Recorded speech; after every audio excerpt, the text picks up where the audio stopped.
ఇది చాలా చాలా బలాన్ని ఇచ్చింది.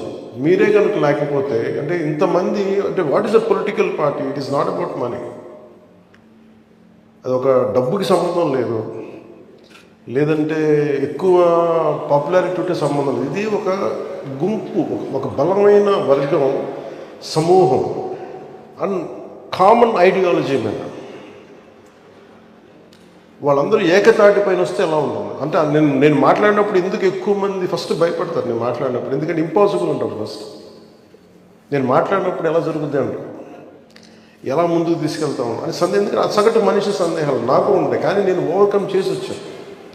మనం ఒక్కళ్ళని అడిగేసి ఎంతమంది వచ్చారు ఈ రోజున మీ అందరిని చూస్తే నాకు మనస్ఫూర్తిగా ఉంటుంది. బ్యూటీషియన్ పని చేసుకుంటే అసలు మీకు రాజకీయాలకు సంబంధం ఏంటంటే ఉంటుంది, కానీ మీరు వచ్చారు కదా బలంగా.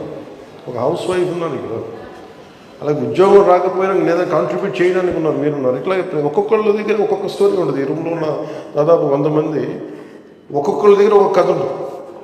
బాయ్ నేను ఎందుకు చేస్తున్నాను ఈ పని, నేను ఎందుకు ఇక్కడ ఉన్నానని. నా కోరిక ఏంటంటే ఈ ఇన్సూరెన్స్ అమౌంట్ పెంచాలని కోరుకుంటున్నాను.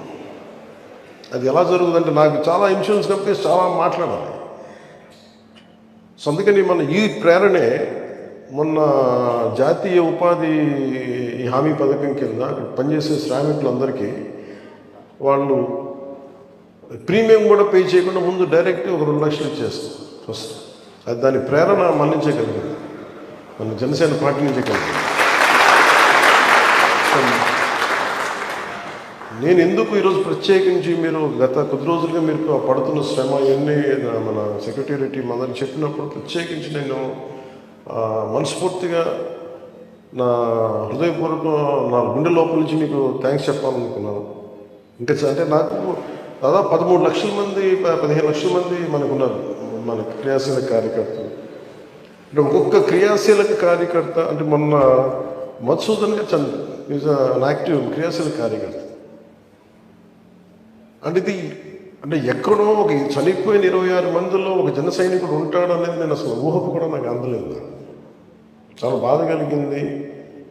అంటే నేను మొన్న ఆ అమౌంట్ ఇచ్చినప్పుడు కూడా పొద్దున కూడా నాకు అనిపించింది ఒక ప్రాణం వెనక్కి తీసుకురావాలి, ఇంకా చిన్న భరోసా ఇవ్వాలి ఆ డబ్బుతో. అలాగే నేను ఇంతమంది నన్ను విశ్వాసంతో నడుస్తున్నప్పుడు నేను ఎప్పుడు మీకు ఈరోజు మాటిస్తున్నప్పుడు నేను మిమ్మల్ని ఇబ్బంది పెట్టే పనులు అయితే చేయను. అలాగే నేను రిస్క్ తీసుకున్న తర్వాత మీలో ఎంతమందికి ఇబ్బంది లేకుండా రిస్క్ తీసుకోగలరు అప్పుడే రండి. అంత నేను ప్రతిసారి నేను నా జీవితాన్ని రిస్క్లో పెట్టుకున్నా తప్ప మీ జీవితాన్ని ఎప్పుడు నేను రిస్క్లో పెట్టాను, ఎందుకంటే నాకు దాని బాధ్యత. అందుకని